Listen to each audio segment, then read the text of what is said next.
Hey, thanks for listening to Salty Believer Unscripted. We know a lot of you have been listening for a long time. You've been subscribed. Thank you. And if you have been listening, you know we are working to add a video component. Well, this time we had a little glitch, a little hiccup. That being said, it's giving us an opportunity to provide a lot of pictures that will partner well with the podcast. So we hope you find that helpful. Thank you for your patience. Thanks for listening. This is Salty Believer Unscripted. I'm your host, Josiah Walker. And I'm Bryan Catherman. Salty Believer exists to help you know, live, and proclaim the gospel. You going to tell him who our That's guest exactly is? what we're going to do today. What's that? You going to tell him who our guest is? Yeah, man, we've got a full house here in the Salty Believer Unscripted studios. If you're watching online, as we've been posting these to YouTube, then you can already see what's going on. But we've got a special guest with us today for a special episode. We've got Kirk Galster with us today. Welcome to the podcast again, Kirk. Hey, what are you wearing? This is my ugly sweater. They can't see. You got to lean forward. You got to bring it. There you go. That is an ugly sweater. Yeah, okay. That's enough. We've seen enough. That's Sit down. enough ugly. That is a Santa Claus riding an eagle. That's right. Yeah. We still have listeners who don't watch online, so we got to describe these things to them. That is, and then Andy's wearing sunglasses. Yeah. And you're on Zoom, so I got Joe on Zoom. I'm in Zoom in Salt Lake City. And then is that the intern there in the corner? See, is that the Salty Believer intern? Now that we have, get over here. He's off camera, but we'll put him on camera, and the listeners, they don't know what he looks like anyway. There he is. He's over here running our audio booth stuff, and nice. He got me my water, so we asked if our guest wanted anything, and he didn't. So Daniel, the intern, did not get to get our guest coffee or water or anything. You know, we might need to secure a secondary intern out here at the satellite offices in Salt Lake City. Hey, because I feel like I'm getting the short end of this deal. You go find one, and we'll do that. Hey, what are we doing today? Hey, so this is a special edition of Salty Believer Unscripted. You know, we talk all the time that life is hard, ministry is hard. You know, Salty Believer Unscripted is an unscripted conversation between two pastors. And so I want to talk today about difficult ministry and just the difficulties of kind of just being faithful witnesses. And you guys have kind of a tough situation there in Nebraska that I don't think here in Salt Lake City I fully understand. Bryan, can you kind of tell us what's going on and what you stumbled across here? You're talking about Lexington, right?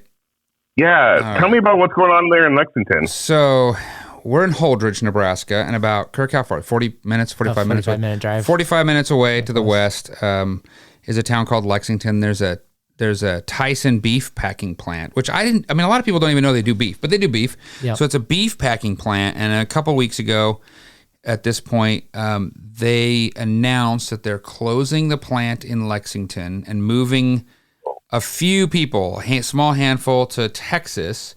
Yep. And the problem is Lexington's a town of about 10,000 people in population. The plant employs and pays about 3,000.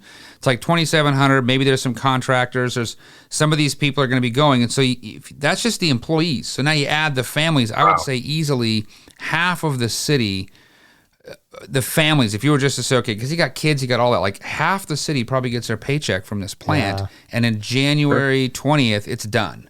And so everybody's talking about what next. It's this huge building.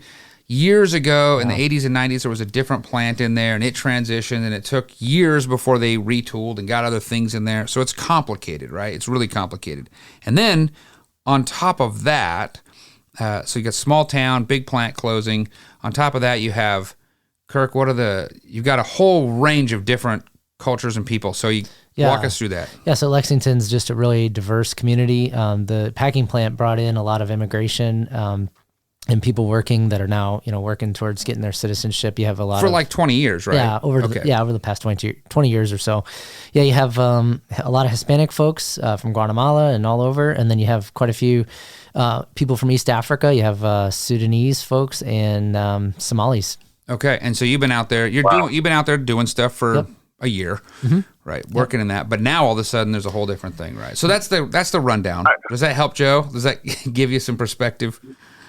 Kind of. I feel like I'm in a little bit of a shock here. I'm still trying to process this. So you've got a town of about 10,000 people.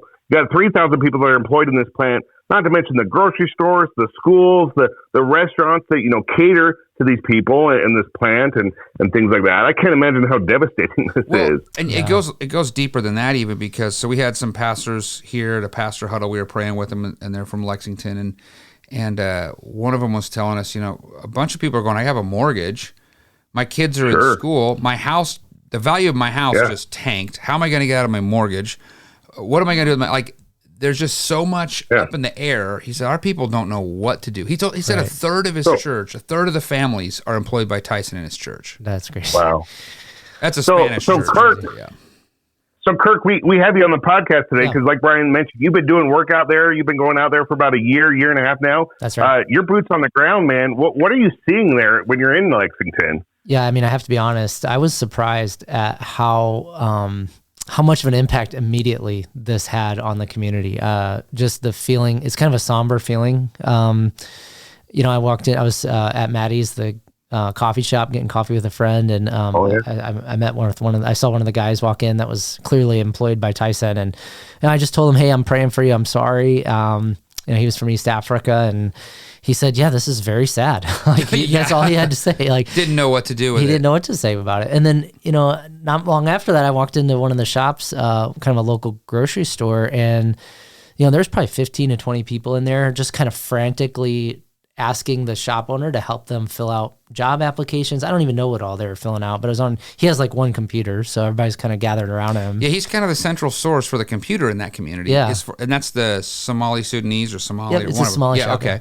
So keep going. Sorry, just for clarification. And, it was crazy. I mean, people were just, rattling off, hey, I need this, I need that, and he was typing it in, and then one of the guys was there and really kind of bugging him, like, hey, I need help, and he had a paper in his hand. I asked him, what do you need help with? And it was a passport application. So I was like, well, I'm here, I can help. So I started helping him fill out his passport application.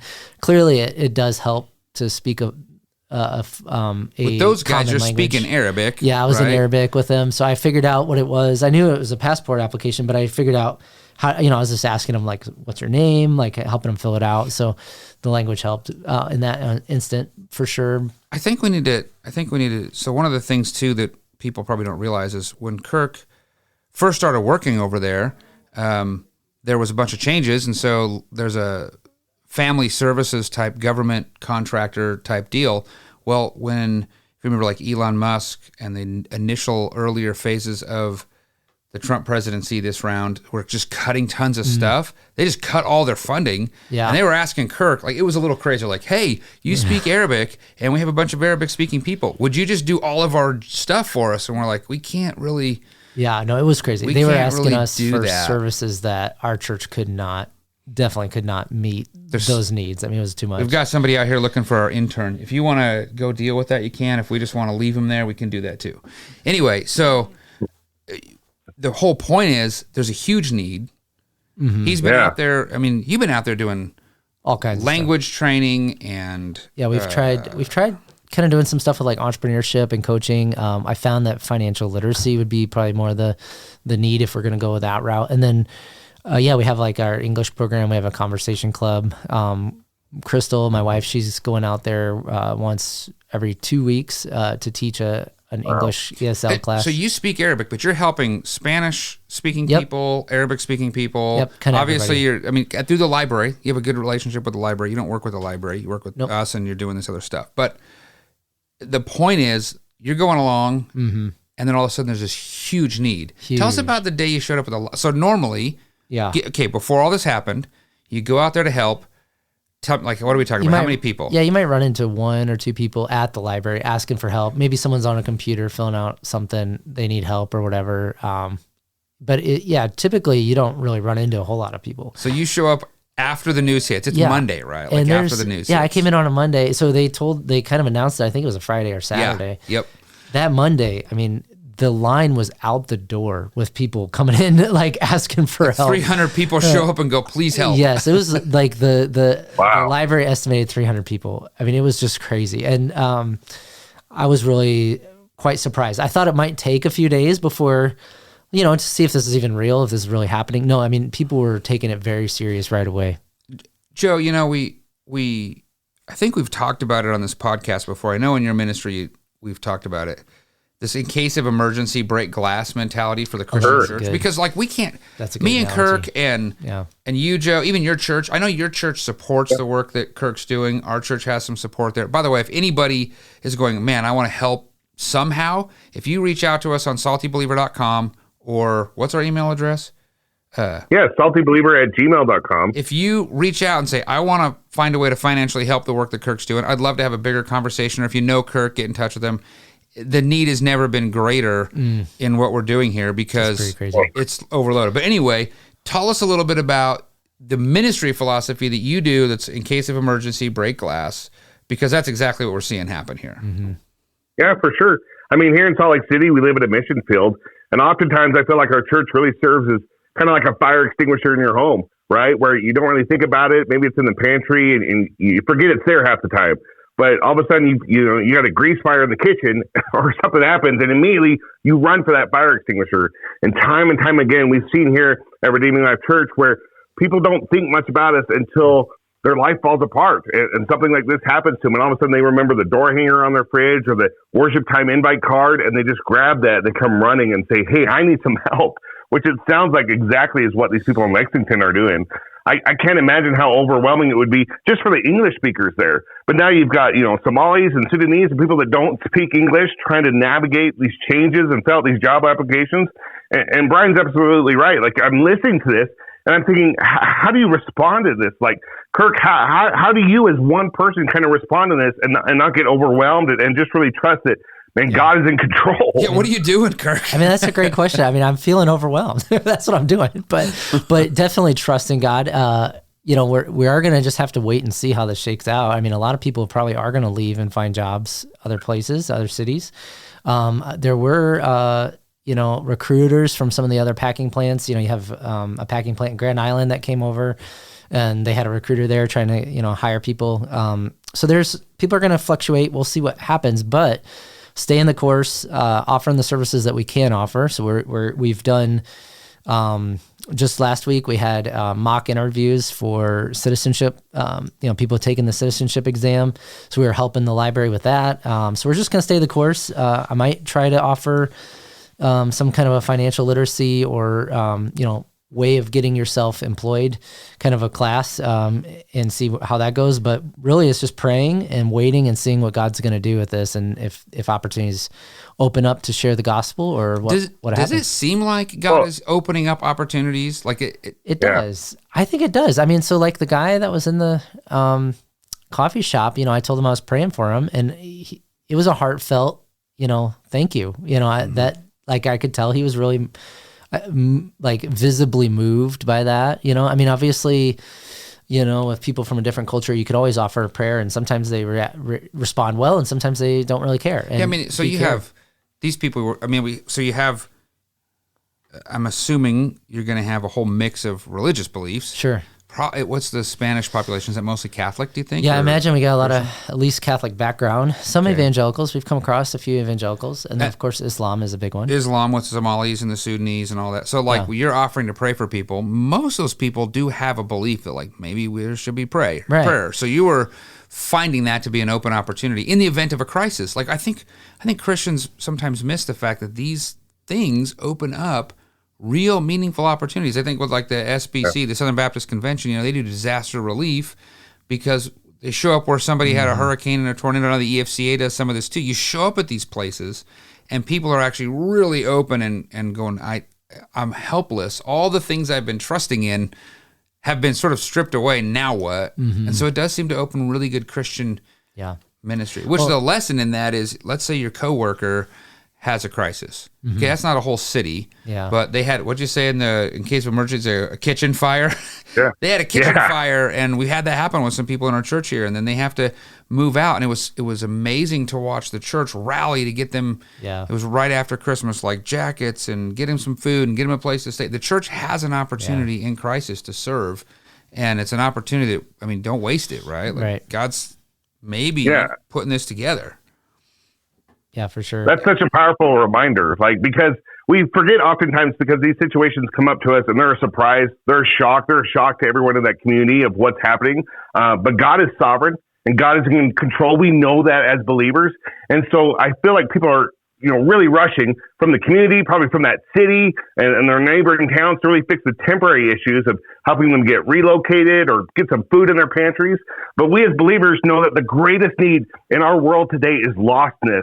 And that's really what these people are struggling with, because without the hope of the gospel, none of this other stuff is really going to satisfy them long term. Yeah. So Kirk, how could my church or how could our listeners really partner with you in prayer or just support to help you advance the gospel there in Lexington? Yeah, I think prayer is definitely the first thing that comes to mind, because that's... Give us some specifics. Like, what should we be praying for? Yeah, I mean, maybe pray for those opportunities for conversations, gospel conversations. Also, that, if there's ways we can help people get plugged back into the community with a job or something, that they'd be able to stay and we'd be able to continue those relationships. Different jobs. Yeah, so I mean, we have folks that we've been connected with that we're afraid might leave, and we were starting to build relationships. So we're hoping that doesn't happen for those ones. And so, yeah, I mean, if you are an employer and you're willing to take a look at a CV or a resume, contact Salty Believer. If we get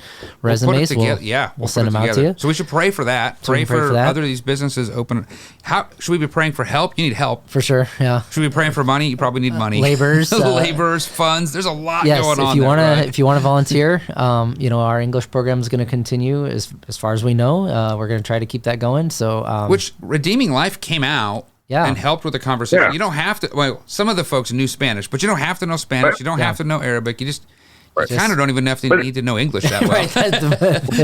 And that's my question, right? Because our listeners, I know, are passionate about the work you're doing and just advancing the gospel. And so it's really tempting to just want to jump in and fix things, right? We want to either just send money or we want to send a mission team. But I need you to tell us, Kirk, like, do you need people? Would it be overwhelming to have more people there with you right now? Or are you looking for people to come help? Are you looking for money? What is it? Right. No, if we had... all of the above. All of the above, yeah. If we have volunteers, we'll find ways to put them to work. That won't be hard, right? Just drop them in the library, start doing... Yeah. Right, there's ways to do that for sure. And then also, I mean, definitely financial needs continue as we grow our team and look to get more people involved. There might be opportunities to and some of that just supports your time too. Yeah, I mean, like, it's absolutely. The truth of the matter is, this stuff takes time, energy, gas money, all of it. Right. And the need is even bigger. And so, by all means, if anybody wants to say, "Hey, I'd send a check,"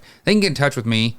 Yeah. Or if they know Kirk or Joe, you know how to put all this together. We don't. I mean, the rest of our listeners are like, I don't want it. But reach out to us. SaltyBeliever.com has a communication page. Reach out to Joe at Redeeming Life. Reach out to me. Reach out to Kirk. Mm-hmm. We would love to see God answer prayers to the people who feel called to help in this. Because imagine this, like, the part that's getting me is I lived in Salt Lake for a lot of years, and there's a lot of businesses. If the big things happen, the city can kind of cover a lot of that. But I'm sitting here in Holdridge, 5,000 people. I'm like, what would happen if 1,000 jobs disappeared? Hard to imagine. I mean, I can't even process. Yeah.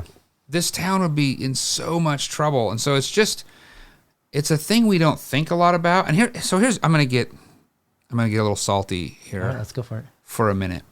A lot of people for a lot of years have just assumed the government fixes problems. Was it Ronald Reagan? Joe, you always say this. I'm with the government. I'm here to help. Oh, that's not is that how he says it? Is that right? Yeah.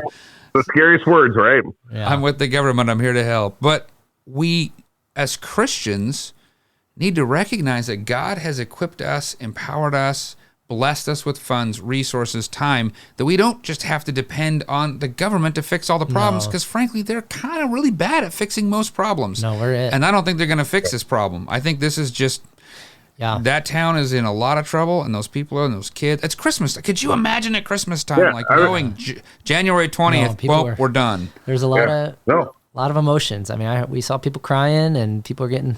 It's a lot like a hurricane hitting a city, right? Like, it just devastates things. If you don't know where your next paycheck's coming from, you're not spending money on trees, presents, decorations. No. I mean, you're saving every penny and squeezing every dime. Yeah. And so, praise God, Kirk. Praise God that in His sovereignty, He's positioned you there, boots on the ground, brought you to that community so that you can serve them. You might be the only Christ, you and your team, that these guys see at Christmas. And what a beautiful opportunity to just proclaim the gospel and just really help them see where they can really put their hope this year. I appreciate it. Yeah, we're praying. It's a thing, right? I mean, the reason we're talking about it even on the podcast is Christians need to recognize that when things get hard in the world, that's when we have opportunities. And I think we've gotten very comfortable.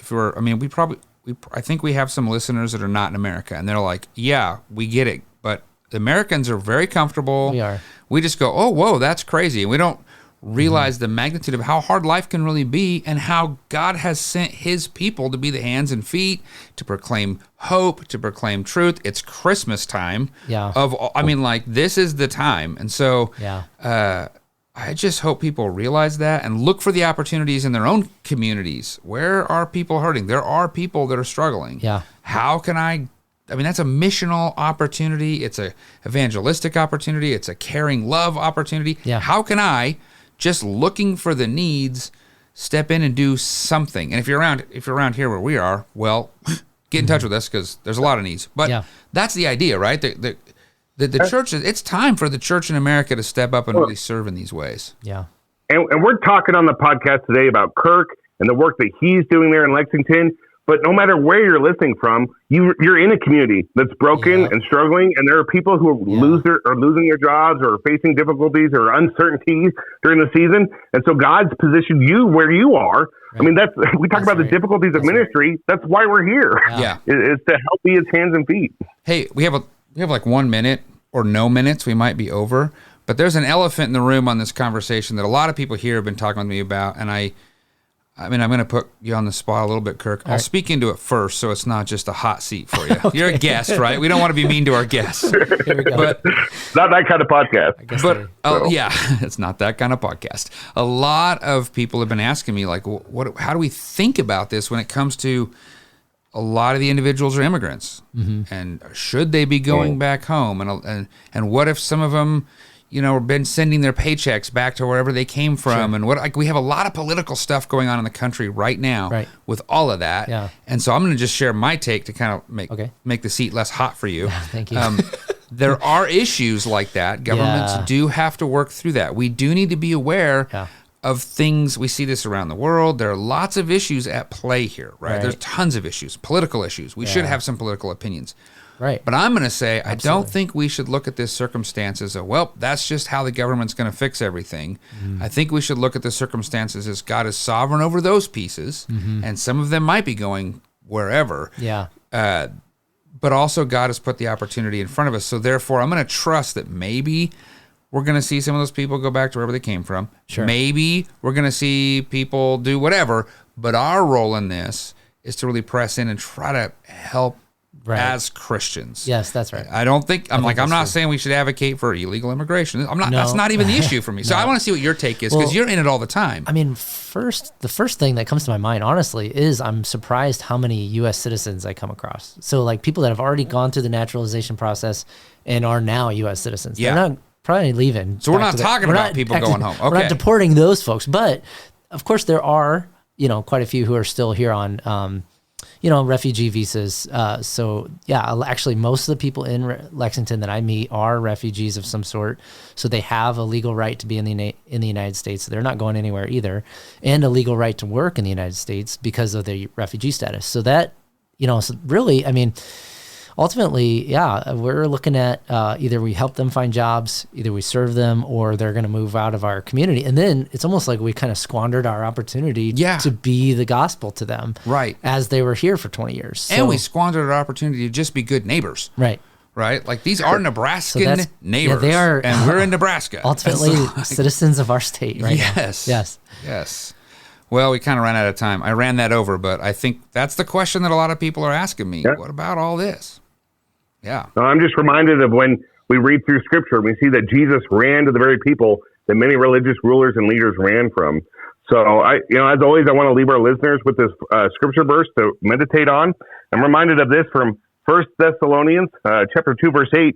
Paul's talking to the church there, and he says, "We cared so much for you that we were pleased to share with you not only the gospel of God, but also our own lives, because you had become dear for us." And I just pray that is the same thing that can be said about us in the communities where we're serving and seeking to be a gospel witness in the darkness. So thank you, Kirk, for all that you're doing there. No problem. Thank you for just being faithful to serve the Lord and for joining us on this podcast. I'm going to talk to my team. I know Bryan's going to talk to his team. Our listeners, if you're wanting to help, SaltyBeliever@gmail.com. We're going to funnel as many resources as we can to you to really support the work that you're doing there in Lexington. Thank you. Appreciate that. Yeah. Until next time. Thanks for listening. Find more resources at SaltyBeliever.com.